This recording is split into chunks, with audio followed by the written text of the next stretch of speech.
देखिए concept of national income. National income is the sum total of factor income earned by the normal residents of a country during the period of an accounting year। Accounting year में, एक accounting year में normal residence जो होता है वो factor income के through जितनी भी इनकम अर्न करता है उसका सम टोटल होता है नेशनल इनकम।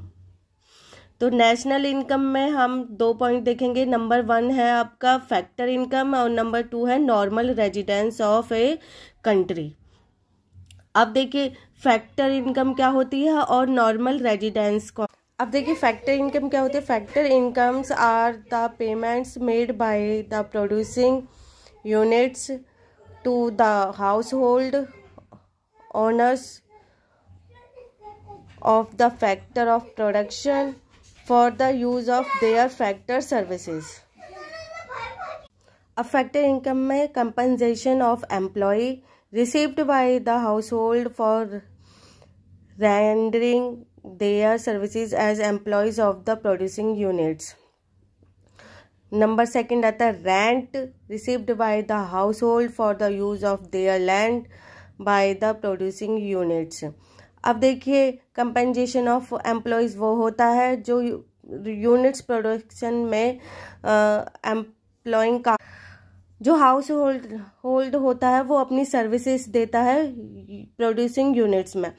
अब रेंट क्या है आपका, जो हाउस होल्ड द्वारा रिसीव्ड होता है अपनी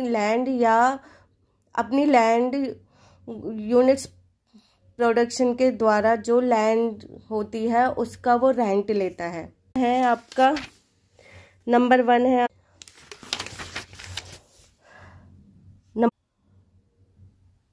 और नंबर 4 है प्रॉफिट। ये 4 चीजें होती हैं फैक्टर इनकम में। नॉर्मल रेजिडेंस कौन होता है? Who are normal residence of a country.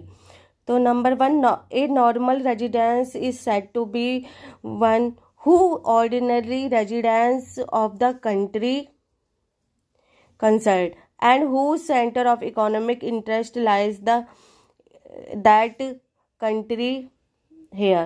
Note these observation carefully।